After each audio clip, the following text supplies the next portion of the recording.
Bem-vindo à Torre, Museu e Igreja dos Clérigos. Hoje assinalamos o Dia Internacional dos Monumentos e Sítios. Na impossibilidade de realizarmos as nossas visitas in loco, trazemos hoje um tour virtual pelo Museu, Igreja e Torre. Com o tema do património partilhado e mesmo com as nossas portas temporariamente encerradas, queremos estar junto de si. Desfrute deste nosso tour, esperando em breve merecer a sua visita. Muito obrigado.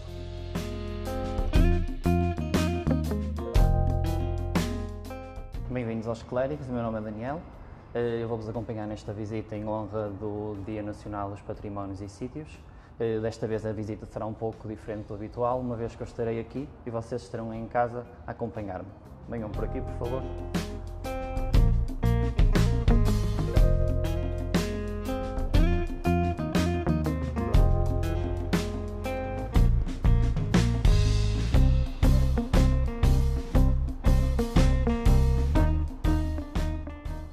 Ora bem, então a Irmandade dos Clérigos é uma irmandade que foi fundada no século XVIII, em 1707. Essa irmandade surgiu da junção de três confrarias que existiam já aqui na cidade do Porto. Essas confrarias eram a Confraria da Nossa Senhora da Misericórdia dos Clérigos Pobres, a Congregação de São Pedro Advíncula e também a Congregação de São Filipe Neri.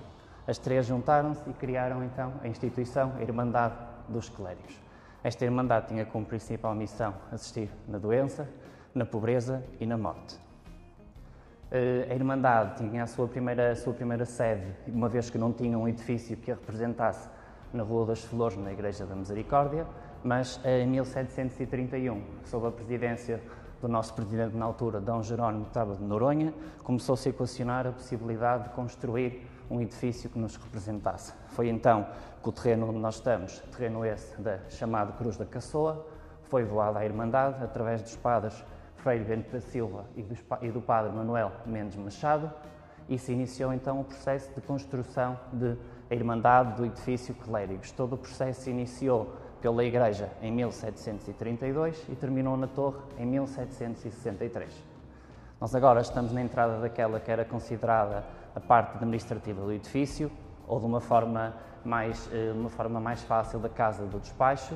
Antes de entrarmos, eu peço só, por favor, que tomem atenção a duas imagens, duas representações que estão presentes aqui no nosso edifício, como uma forma de lembrar os membros da Irmandade qual seria a sua missão.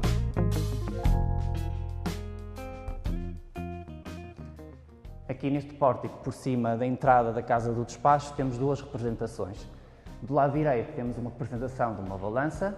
Era uma forma de mostrar que para a Irmandade e dentro da Irmandade existia uma igualdade, ou seja, todos eram tratados de igual forma, nem mesmo o Presidente podia ou devia ser tratado de forma diferente dos restantes membros. Aqui do lado esquerdo temos uma representação de um espelho e de uma serpente. É uma forma de representar a prudência e a virtude, ou seja, o bom comportamento, a moral e os bons costumes eram necessários para se pertencer à Irmandade. Agora vão-me acompanhar, por favor, por aqui. Vamos entrar na Casa do Despacho.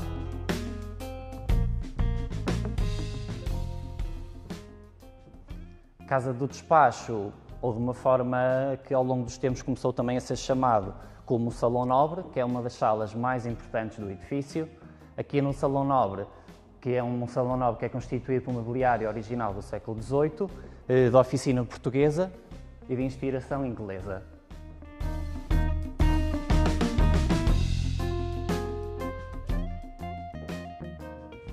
Nesta mesma mesa que encontramos aqui no Salão Nobre, em tempos se sentaram e presidiram aqui alguns dos membros mais importantes da Irmandade, nomeadamente o seu presidente, o seu tesoureiro e o secretário.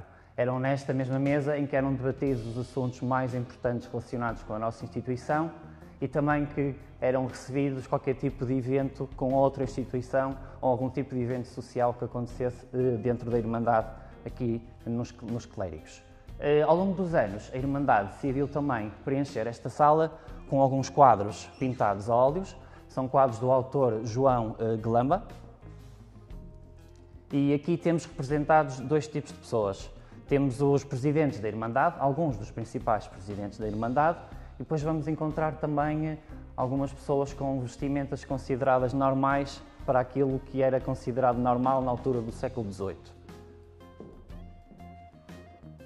Essas pessoas vestidas de forma considerada normal para aquilo que era normal no século XVIII era realmente os benfeitores, ou seja, aqueles que contribuíram, que ajudaram a Irmandade de alguma forma, e era costume no século XVIII que essas pessoas, como forma de agradecimento, fossem representadas na instituição que ajudaram com uma representação sua. E diz-se também que, quanto maior fosse a representação, maior teria sido a ajuda. Nesta sala é importante destacar pelo menos duas pessoas. Temos aqui à minha frente o Sr. António Rodrigues de Souto, que pertenceu aos quadros da Irmandade durante vários anos e após a sua morte, e como não possuía descendência direta, a sua fortuna foi deixada ao encargo da Irmandade. Fortuna essa que está também representada neste mesmo quadro, aqui no fundo do quadro, e conseguimos também ver representada a nossa igreja ao fundo.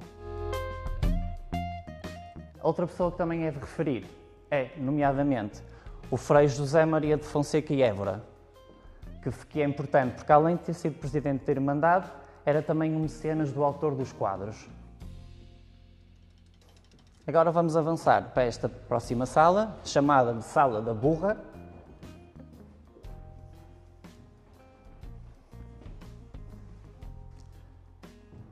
É realmente nesta sala que temos aqui presente o mesmo cofre que está representado na imagem do António Rodrigues de Souto.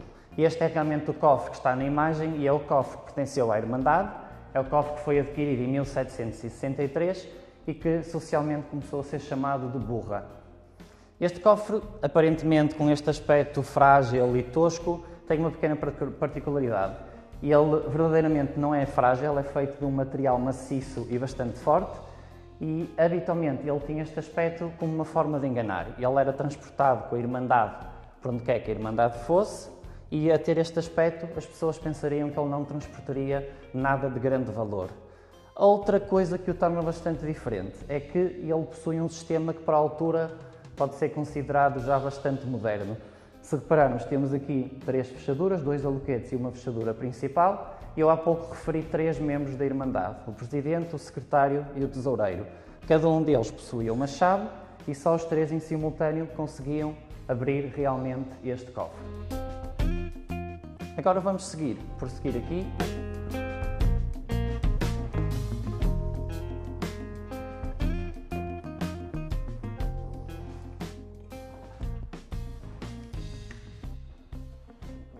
Podem-me acompanhar. Estamos agora a entrar no cartório da Irmandade. Eram aqui que eram redigidos e guardados os documentos mais importantes relacionados com a Irmandade. Nesta mesma sala vamos conseguir encontrar também esta escrivaninha original do século XVIII. Escrivaninha ela que é revestida a couro.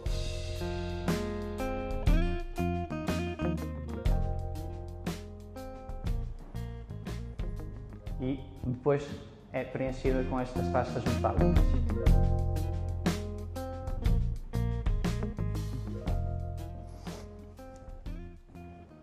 Depois, aqui, vamos encontrar o catálogo dos legados da Irmandade, ou seja, o que é que a Irmandade se dispunha a fazer por os membros da Irmandade.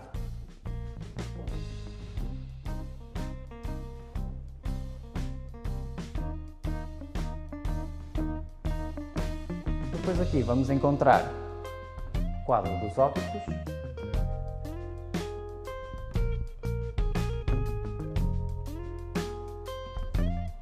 onde nele estava representado os nomes dos irmãos que infelizmente faleciam aqui na nossa Irmandade.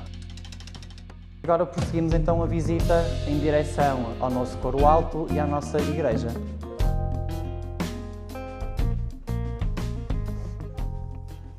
Vamos por aqui.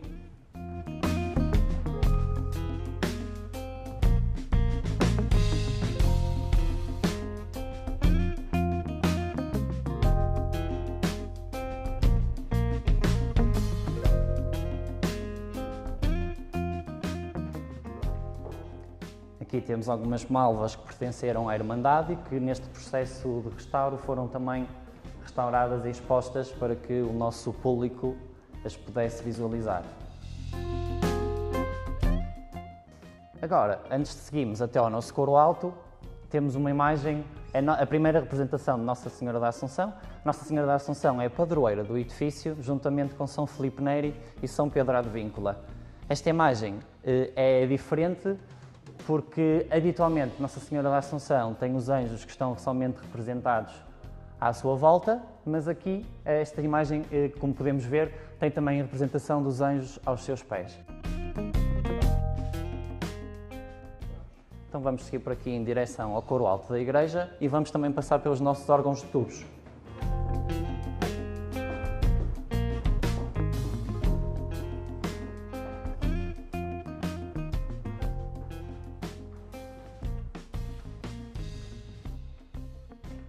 Vamos só parar aqui um pouco para que consigam apreciar todo o pormenor que está presente nos nossos órgãos de tubos. São órgãos de tubos ibéricos e são originais também do século XVIII e têm uma questão um pouco diferente do normal. Habitualmente tínhamos um órgão funcional e o outro órgão estaria na igreja como uma forma de criar simetria e igualdade, digamos, a nível visual na igreja. O nosso é um pouco diferente porque eles realmente são duas máquinas separadas, os dois funcionam, ou seja, cada um pode tocar de forma individual e neste momento estão os dois funcionais. Aproveito para dizer que temos concerto de órgão todos os dias, ao meio-dia, na nossa igreja. Seguimos por aqui e vamos dar então a volta à igreja. Daqui já começamos a conseguir ver a igreja de vários ângulos diferentes e vamos neste momento em direção ao ponto mais alto da igreja, que é o coro alto.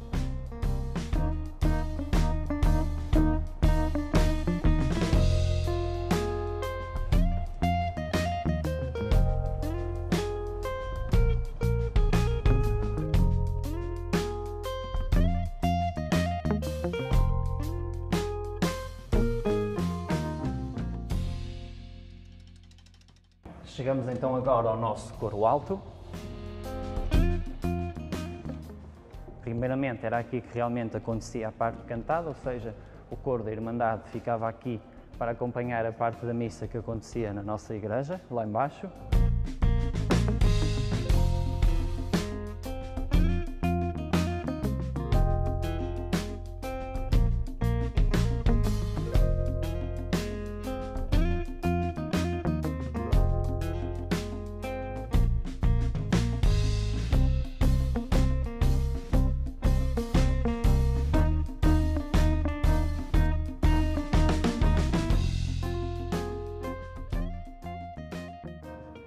Sabemos ser dos poucos sítios que realmente permitem um tipo de visita superior sobre um monumento religioso.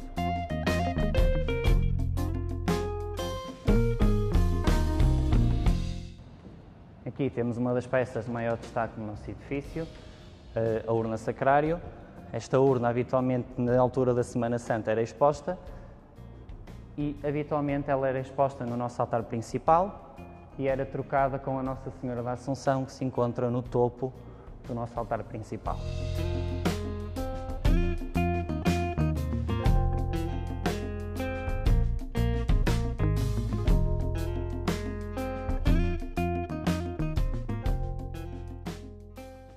Esta peça foi também realizada pelo arquiteto que construiu todo o edifício, o arquiteto Nicolau Nasoni, que é o arquiteto que está por trás de toda a obra que nós estamos a visitar. Nicolau Nasoni nasceu na zona de Itália, na Toscânia, no sul de Itália, em 1691. O seu processo académico e a sua fase de crescimento foram feitos no mesmo país. Chegou a Portugal em 1725 para a decoração da Capela Mor da Sé, Catedral do Porto. Foi então que em 1731 foi convidado pelo nosso presidente, aceitou desenvolver todo o projeto dos clérigos e desenvolveu também uma relação muito próxima com o edifício, nomeadamente com o nosso presidente. Também devido a isso, após a sua morte em 1773, foi sepultado no nosso edifício. Existiam documentos que provam que Nasoni está sepultado realmente aqui nos clérigos, mas nenhum desses documentos especificam o local em que Nasoni está. Em 2014, no processo de restauro, foi descoberta uma cripta na nossa igreja. Essa cripta que se encontra localizada debaixo do altar principal. À entrada do nosso altar principal foi descoberta a entrada para uma cripta que possuía alguns corpos que estavam identificados como presidentes da Irmandade e outros que realmente não tinham qualquer tipo de identificação.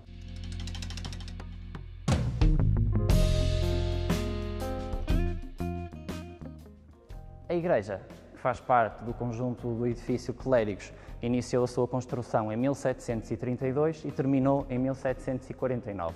Todo o edifício é classificado ou caracterizado como o estilo barroco e aqui na igreja podemos ver algumas características desse estilo, que é um estilo que se caracteriza pela intensidade, pelo movimento e às vezes até quem diga pelo exagero, e também muito pela utilização da talha dourada, ou seja, da folha dourada como um modo de decoração.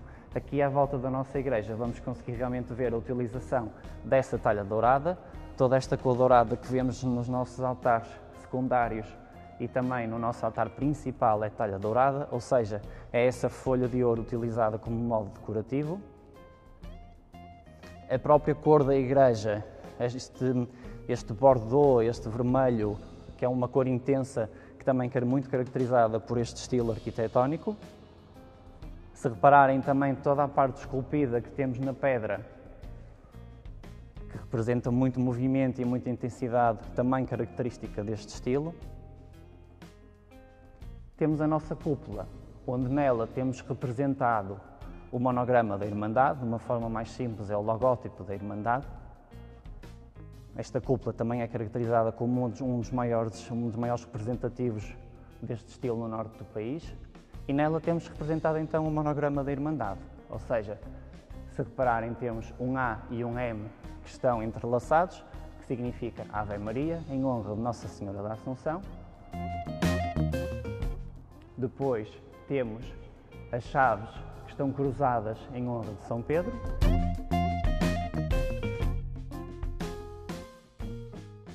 E depois temos a representação das açucenas à volta do nosso logótipo, em representação de São Filipe Neri. Como eu referi há pouco, os três são os santos que estão associados, que são os santos padroeiros do nosso edifício, e estão também representados no altar. Temos Nossa Senhora da Assunção no topo, no meio, do lado esquerdo temos o São Pedro e do lado direito o São Filipe Neri.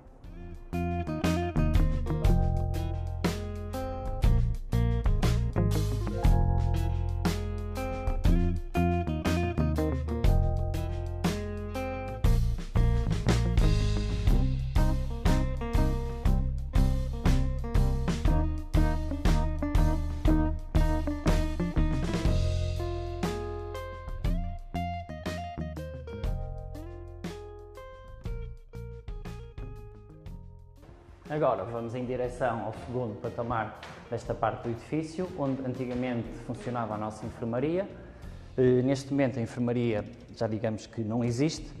A Irmandade decidiu no processo de restauro de 2014 terminar com a enfermaria e fazer neste local um pequeno centro expositivo onde temos neste momento uma coleção privada.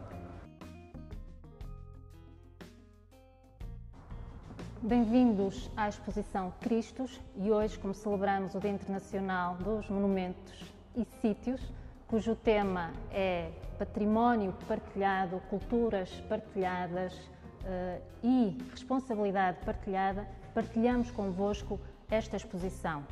A exposição foi inaugurada no dia 29 de junho, em 2015, precisamente no dia de São Pedro e São Paulo, os dois pilares da Igreja Católica. E foi concebida a partir de uma doação especial do Dr. António Manuel Cipriano de Miranda, natural de Santa Cruz do Douro, que desde muito novo se apercebeu da sua paixão pelo colecionismo e progressivamente pelas representações de Cristo. Já enquanto estudante na Universidade de Coimbra, muito do dinheiro que tinha era investido em velharias, em casas de antiguidades e também em ferro velho. A paixão dele é a figura de Cristo e foi no seguimento de uma coleção que foi construída ao longo dos anos com mais de 1000 peças que decidiu doar à Irmandade dos Clérigos, porque reunia as condições para que isso fosse possível, doar uma pequena parte da sua coleção.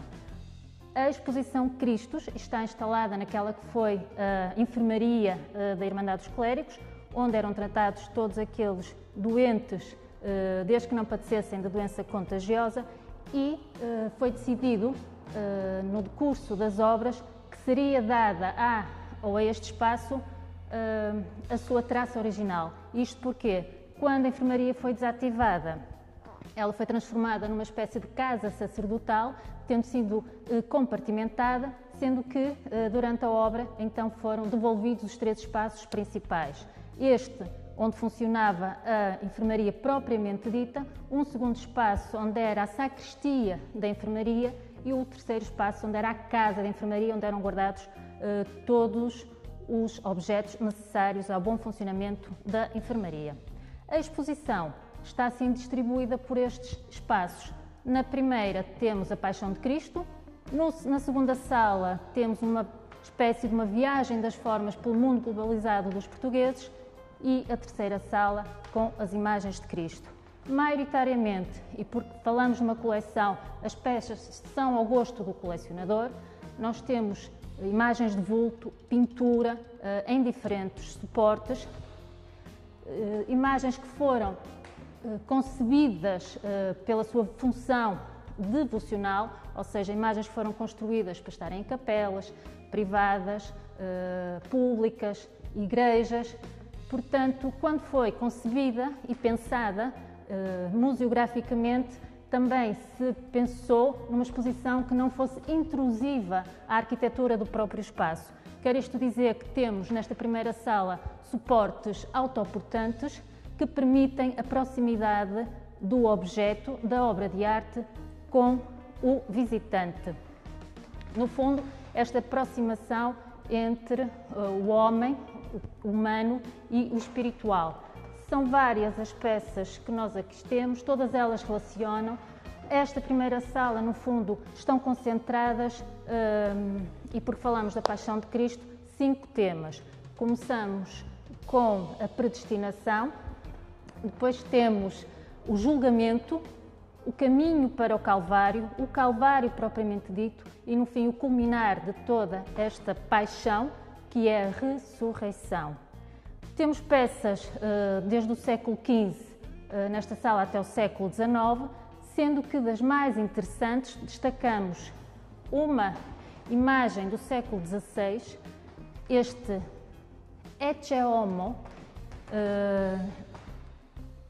Falamos de uma época, e estamos a falar da segunda metade do século XV, em que temos a expansão açucareira na Madeira e que fez com que feitorias e distribuições, nomeadamente da Flandres, se impusessem na ilha e que pudessem, através destes contactos comerciais, trazer para o território português imagens, esculturas sacras, alfaias religiosas e pinturas.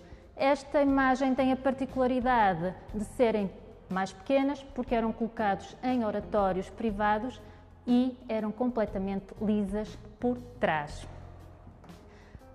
É vasto a escultura, temos aqui uma representação de um Calvário do século XVII magnífico, cuja base, no fundo, temos aqui toda a representação de Jerusalém com a fonte da vida e o aqueduto das águas, as torres sineiras, no fundo, uma escultura que mostra um bocado do que era e reúne toda a simbologia ligada à paixão. A paixão, no fundo, representa a entrada de Jesus Cristo em Jerusalém até à ressurreição. E depois continuamos. Como eu disse, as esculturas, no fundo, criam diálogos entre si pelas temáticas que são aqui representadas na exposição. A pintura também, apesar de ser uma mais cuidada, outra mais popular, no fundo, representa aquilo para que foi concebida, para a devoção dos crentes. E qualquer crente que aqui entre nesta exposição consegue identificar logo o que é que cada pintura representa. E se temos umas mais populares, temos outras com alguma erudição, em que há realmente um tratamento na figura de Jesus Cristo, em que há um cuidado na proporção. Falámos há pouco da pintura e, de facto, a pintura para um crente é automaticamente identificado o momento, o episódio narrado, porque se ela é maioritariamente de cariz popular, temos algumas com uma certa erudição, ou seja, se mais do que um cuidado na imagem, as de cariz popular mostram e narram o momento, apelando mais ao sentimento, temos duas pinturas nesta exposição que, para além de mostrarem esse sentimento, também denotam e evidenciam que quem a pintou teve um cuidado tanto na proporção, na representação da figura humana, e neste caso falamos principalmente na figura de Jesus Cristo, e como exemplo temos aqui uma pintura da segunda metade do século XVII, muito provavelmente de influência de Diogo Teixeira, representante do maneirismo em Portugal no século XVII, e de facto este Calvário com as Santas Mulheres denota essa erudição. Jesus Cristo, representado neste quadro, denota alguma influência e inspiração do Cristo crucificado de Miguel Ângelo, um desenho de 1540 e que está no British Museum. Reparem na forma como está o corpo de Jesus Cristo, nesta linha serpentinata e na forma como o rosto e o olhar se eleva para os céus. Nesta representação, e falamos de uma representação já com um certo maneirismo, reparem nas cores, nas imagens quase distorcidas, nos rostos, no fundo neste rompimento com o clássico do Renascimento. E se temos aqui alguma influência e alguma inspiração de Miguel Ângelo, temos outra pintura, também ela muito interessante, já num conjunto diferente, ou seja, surge apenas, e Jesus Cristo é a única representação. No fundo temos aqui no centro do quadro o momento em que ainda Jesus Cristo não morreu, está crucificado, e reparem, tal como aconteceu na pintura anterior, nesta linha em serpentinata que está representada. Vendo e comparando com o desenho de 1540 de Miguel Ângelo, denotamos algumas semelhanças. A forma como Cristo olha para os céus, como que dizendo: Pai, em tuas mãos entrego o meu espírito. A forma como os pés estão sobrepostos, o tratamento dado ao perisónio, tudo isto podemos ver que há aqui uma evidente inspiração, não digo cópia, não digo réplica, mas uma inspiração de Leonardo da Vinci. O Dr. António Miranda tinha um gosto muito requintado pelas obras de arte e, acima de tudo, um grande conhecimento pelas peças que foi adquirindo para a sua coleção. E falámos há pouco da escultura, também ela muito representada nesta exposição. Temos um dos temas mais interessantes e talvez um dos momentos mais dolorosos da Paixão de Cristo, em que a Virgem da Piedade, no fundo, a mãe e a sua dor perante o corpo do seu filho. Depois já temos aqui um momento da descida da cruz, mas acima de tudo e todo o culminar da exposição resume-se ao momento que todos celebramos no domingo de Páscoa e que tem a ver com a ressurreição de Cristo. Aqui representado como um Cristo triunfante, porque triunfou sobre a morte, em que surge com a sua mão em bênção, como que abençoando toda a humanidade. E esta peça tem uma característica, estamos a falar de uma obra, de uma escultura, que no fundo segue a escola de um grande escultor castelhano, representando da cultura castelhana, Gregório Fernandes. E no fundo, toda esta forma atribuída à escultura, de grandes dimensões, ela cumpre aquilo que a Antiguidade Clássica nos ensinou. Uma obra em que já tem algum naturalismo. Porquê? Porque foi esculpida em contraposto. E o que é este em contraposto? Nós temos a figura humana em que temos numa perna esticada, onde no fundo está apoiado todo o peso da escultura, que permite que esta perna se dobre, seja fletida, para lhe dar naturalidade. Outra característica desta interessante obra, no fundo, é o seu revés. Estamos a falar de uma escultura que foi literalmente escavada. Reparem como são as costas desta peça. No fundo, percebemos que de um tronco se escavou e todo o tratamento dado foi feito na parte da frente. Portanto, eram peças que estariam em altares e que só eram visíveis para quem de frente estava a ela. E a exposição termina com a ressurreição nesta sala e depois, percorrendo e no fundo contemplando cada um dos objetos, entramos numa sala cujas estruturas já não permitem a proximidade, já não permitem o seu toque, foram concebidas para que funcionassem como nichos, onde a iluminação ajuda à leitura, mas que funcionassem quase como um gabinete de curiosidades do século XVI.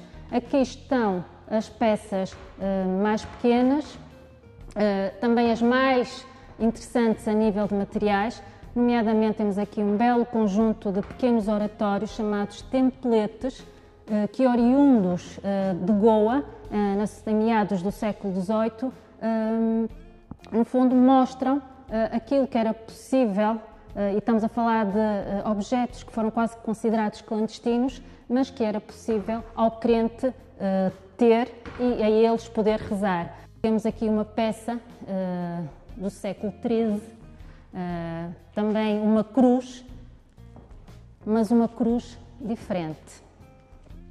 Temos cruzes de pousar, temos cruzes processionais e temos aqui uma cruz de aplicação.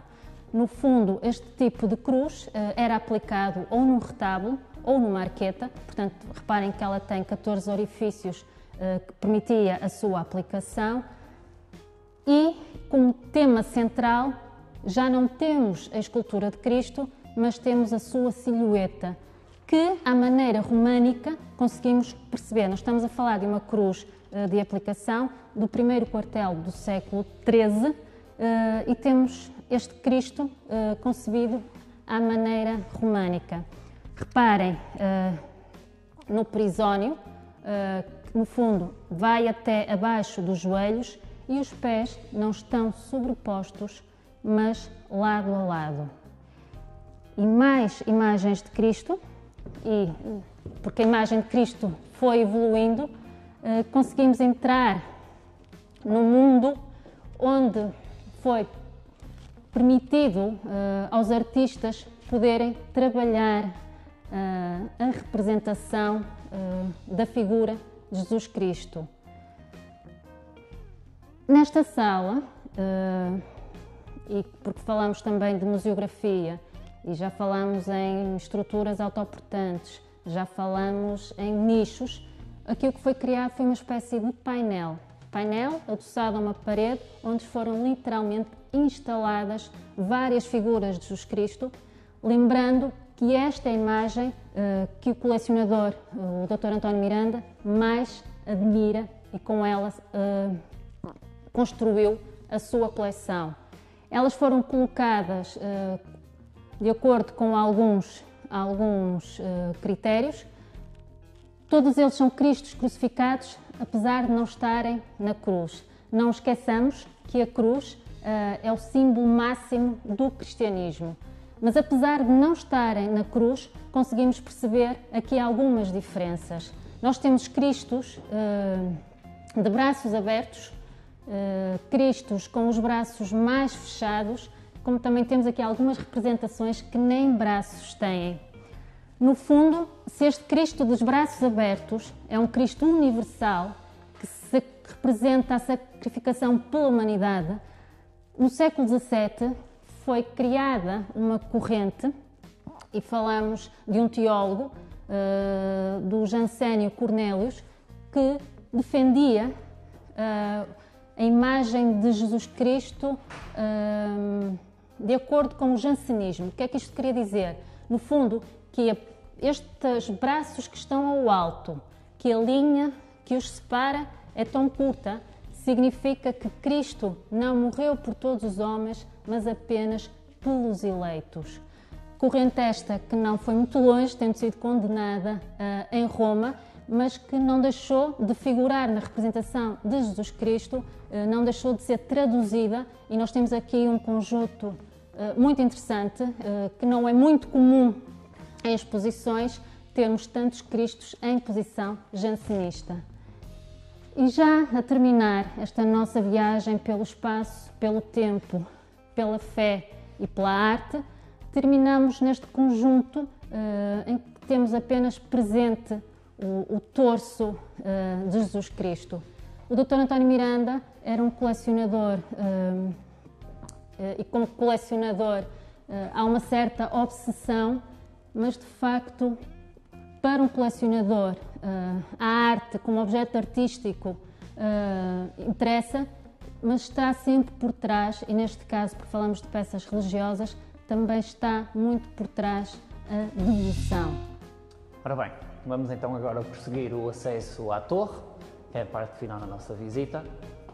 É por aqui que é feito o acesso e a subida à torre, e é também neste local onde temos presentes algumas exposições temporárias que pertencem à Irmandade. Neste momento temos, por exemplo, uma exposição que vai mostrar as obras em fotografias e em alguns vídeos, com o antes e o depois do processo de restauro de 2014.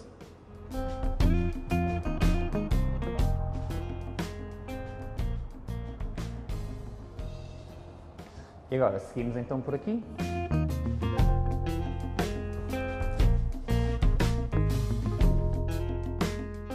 E vamos então iniciar a nossa subida.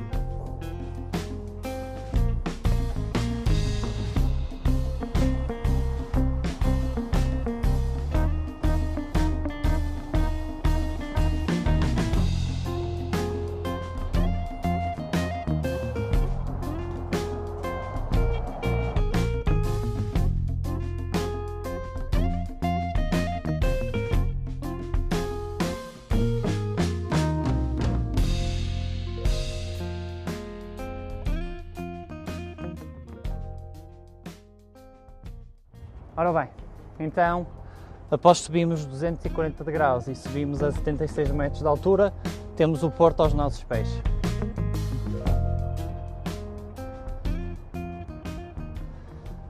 Falando um pouco da torre, como eu referi, a torre tem 76 metros, possui dois balcões onde podemos dar uma volta 360 graus e ter a vista sobre todos os pontos mais importantes da cidade do Porto. A torre é uma parte constituinte da nossa igreja, mas devido à estrutura e à forma do nosso terreno, após a construção da igreja, a Nasoni decidiu que por razões estéticas e também do próprio terreno em si não iria conseguir construir a torre sineira da igreja junto à igreja e decidiu então construir na ponta do nosso terreno. A torre, após a sua construção, foi utilizada para várias coisas, maioritariamente era a torre sineira da nossa igreja, funcionava como um ponto de referência para as embarcações que chegavam à cidade do Porto, funcionava também para as transações comerciais que existiam. Agora, é o ex-libris da cidade do Porto, é aqui que podemos ter esta vista maravilhosa sobre todo o Porto e somos hoje em dia um dos monumentos mais visitados a nível nacional.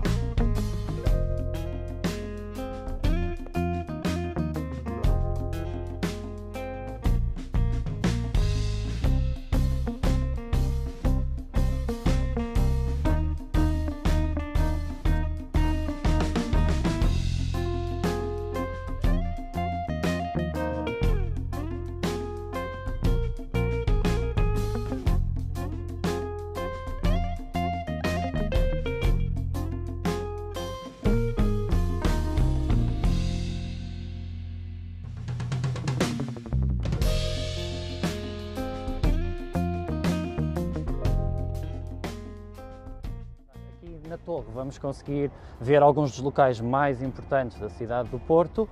Por exemplo, aqui à nossa frente conseguimos ver a reitoria da Universidade do Porto. Um pouco mais ao fundo conseguimos ver a cúpula do Palácio de Cristal, que neste momento é o Superboc Arena. Conseguimos ver aqui à nossa esquerda o Centro Português de Fotografia, mais abaixo o Palácio da Bolsa, e começamos a ver a zona marginal do Rio. Conseguimos também visualizar a Marginal de Gaia e ver os nossos tão conhecidos Bares Rebelo.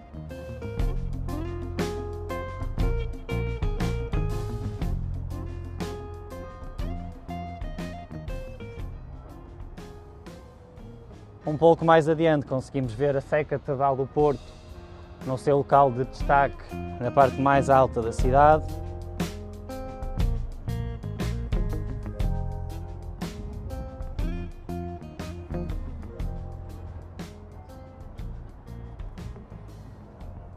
Aqui à nossa frente vamos conseguir ver a tão conhecida e tão bonita Estação de São Bento.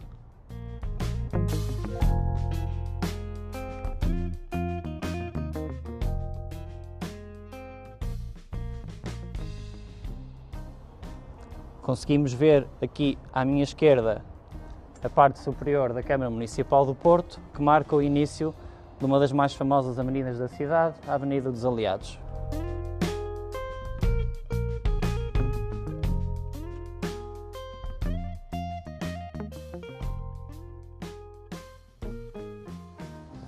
Ora bem, esperamos que tenham gostado da visita. Como eu referi no início, um pouco diferente do que é normal, mas dentro do parâmetro que estamos a viver hoje em dia isto é o possível. Queríamos estar perto de vocês e esta foi a forma que conseguimos de estar com os habitantes da cidade do Porto e com toda a população do nosso país. Portanto, mantenham-se em casa e até breve.